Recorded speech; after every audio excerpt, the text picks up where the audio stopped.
രാവിലെ ഞങ്ങൾ കുറച്ചൊരു ഫിഷിങ്ങിന് വെച്ച് പിടിച്ചു. ഈ സൈഡിൽ കാണുന്നതാണ് ഫലപുഷ്ടമായ കെനോളപ്പാടം. ഒരു പാലത്തിനിടയിലുള്ള സൈഡിലാണ് ഞങ്ങൾ ഫിഷിങ്ങിന് വന്നത്. മഴ കാരണം റെഡ് റിവറിൽ അത്യാവശ്യം വെള്ളം മുങ്ങിയിട്ടുണ്ടായിരുന്നു. ഈ വിജനമിച്ച വഴി കൂടെ ഞങ്ങൾ അവസാനം ഫിഷിംഗ് സ്പോട്ടിൽ എത്തി. നിക്കി ചേട്ടനും ജസ്റ്റിൻ ചേട്ടനും മർസൂംബായാണ് ഇന്ന് ഞങ്ങളുടെ കൂടെ ഉള്ളത്. ആദ്യം വല്ലാത്ത ശോകാവസ്ഥയായിരുന്നു, പക്ഷെ അവിടെ മീൻ ചാടുന്നുണ്ടായിരുന്നു. ഞങ്ങൾ പ്രതീക്ഷ കൈവിട്ടില്ല. അപ്പോഴാണ് നിക്കി ചേട്ടന് ആദ്യത്തെ ഗോൾഡായി കിട്ടുന്നത്. ദാണ്ടെ പെടക്കണ ഗോൾഡായി.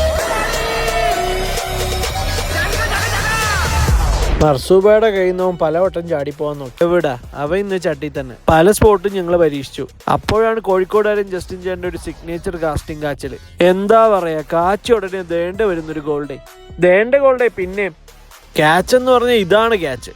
Highly satisfied catch. അങ്ങനെ അവനും ചട്ടിയിലായി. പിന്നെ കുറച്ചേരം അത്യാവശ്യം ബ്രേക്ക് ആയിരുന്നു. മാക്സിമം റീകാസ്റ്റിംഗ് ഇല്ലാണ്ട് ഞങ്ങളുടെ ക്ഷമയോടെ തന്നെ കാര്യങ്ങൾ നീക്കി തുടങ്ങി. അതിന് ഫലം ഉണ്ടായി. ഉടനെ തന്നെ ജസ്റ്റിന് വേണ്ട അടുത്ത ഗോൾഡേയും കിട്ടി. എന്താ പറയാ, ഗോൾഡേ സാഗ.